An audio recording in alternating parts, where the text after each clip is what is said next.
Hello again. It's been a while since I made a video. It's just getting the urge to do it.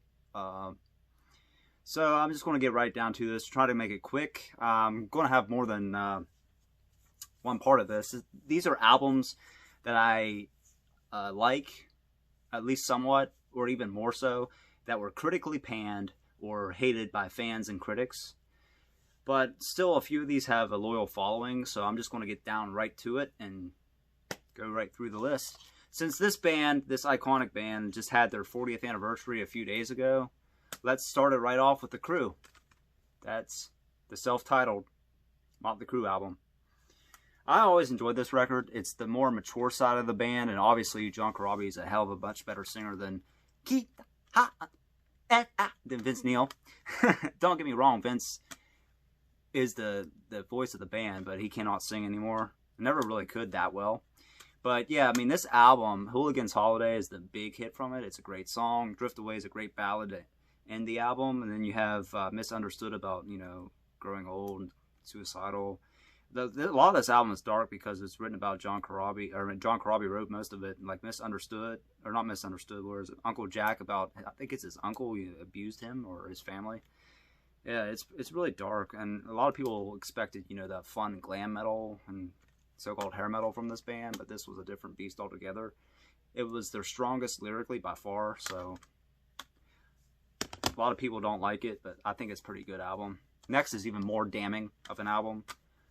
That's Risk by Megadeth. This is always voted as the worst Megadeth album.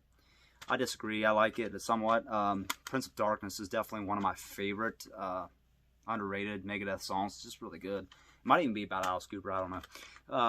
It would be cool if it was. Insomnia is a decent opener.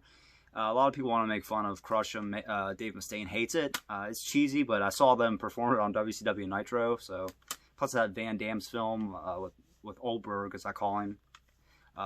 Universal Soldier: The Return. Wonderlust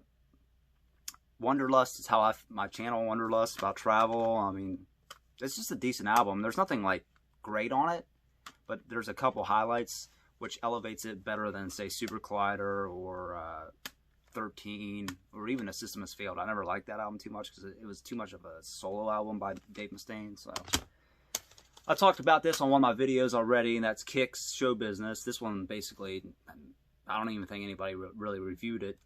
I just included it because it's a great album. It was basically put out in the mid-90s where there was no interest in 80s hard rock metal anymore. So you have Ball Babies, good opener. Fireballs, which sounds almost like AC/DC to a T, almost like Highway to Hell type, the beat and everything. Great song. Book to Hypnotize is a cool track. The second half is really weird, like I said in my video before. Like a lot of funky, bluesy, non-kicksy, even has a piano, almost like a Beatles song to close it out.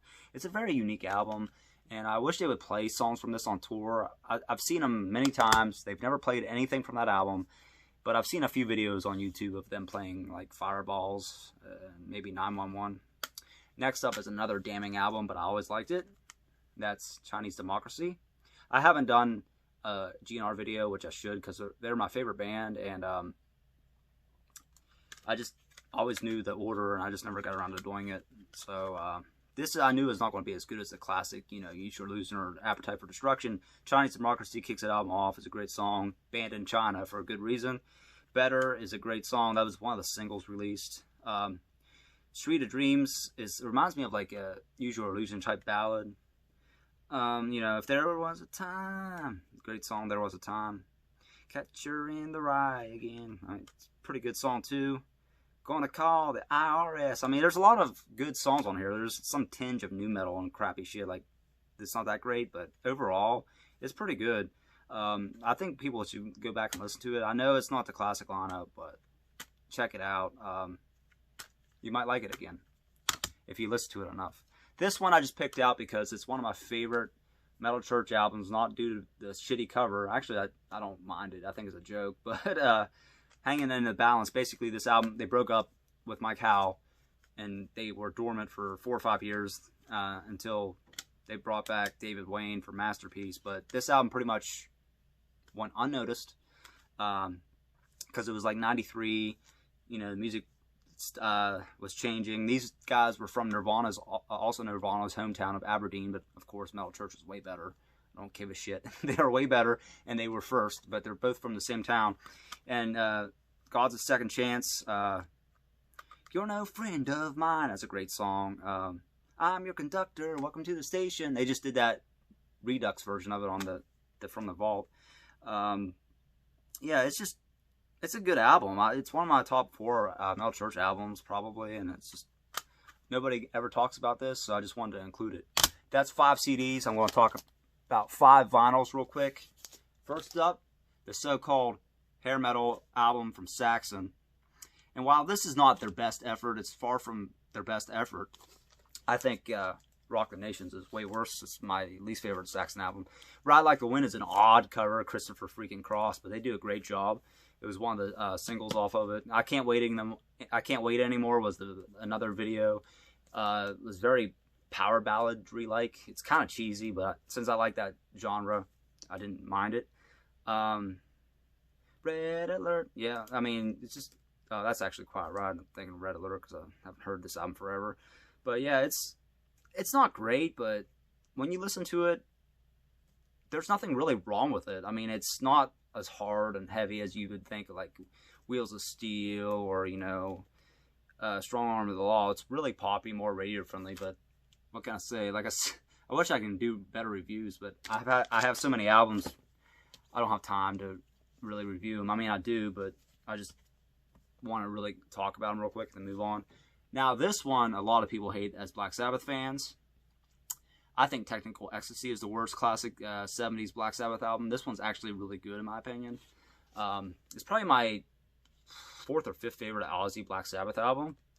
Never Say Die is one of my top 10 Black Sabbath albums. Hard Road is a good, more of like a ballad-y Black Sabbath type song. Not really a Sabbath-like. It's more poppy. And it was the only song that Tony Iommi actually did background vocals for, backup vocals. Shockwave is a great song.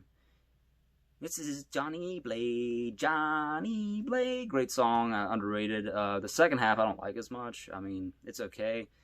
Swinging the Chain was the song that Bill Ward did, and I didn't really get it too well. But overall, the first half especially is really good, and a lot of people want to dismiss this album. Even the band hates it. I think Technical Ecstasy, like I said, is way worse than this one, but that's just my opinion. Next up, another hated by fans, and that's the David Reese Accept album, Eat the Heat.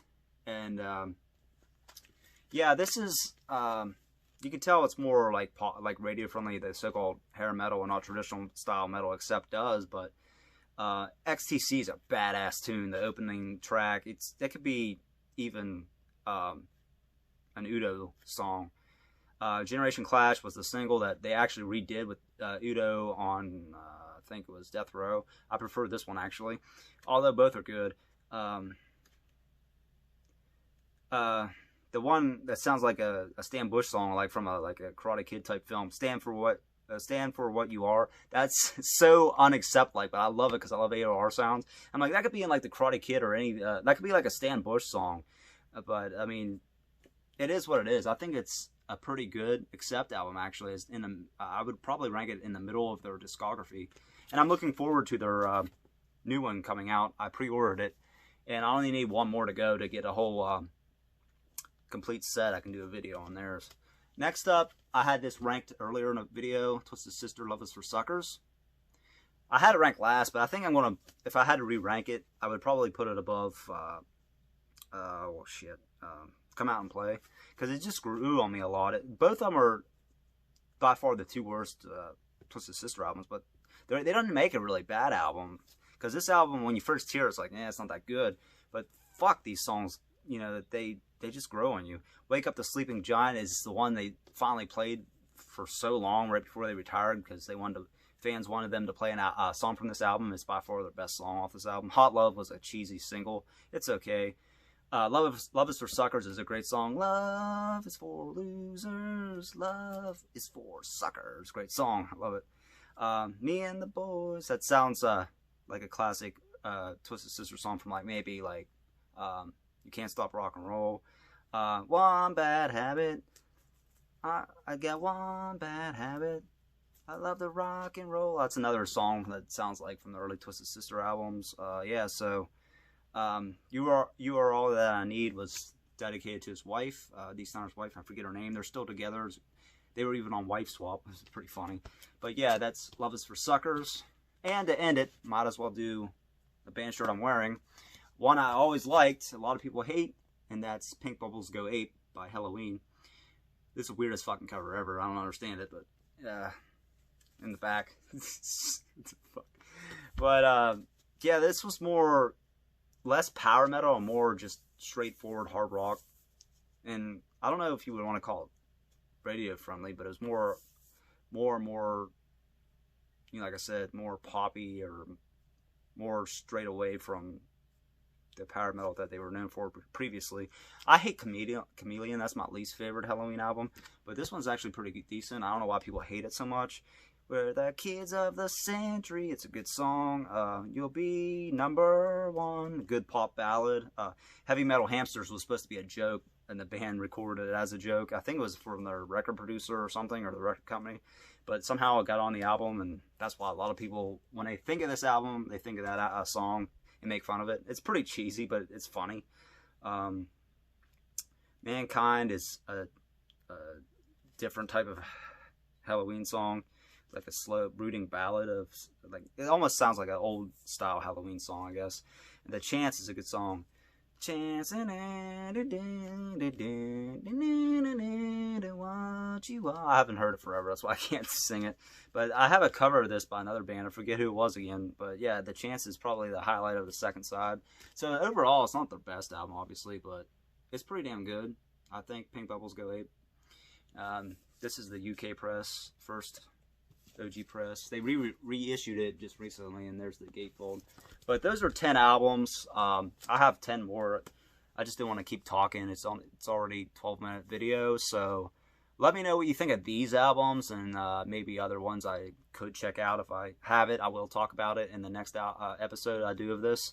So thanks for watching. As always, sorry it took so long to make a video. I just, you know, this time we were living in, just getting the ambition to do anything is kind of hard to do. I really want to be traveling. I made this channel Retro Wonderluster because the retro part is the old music.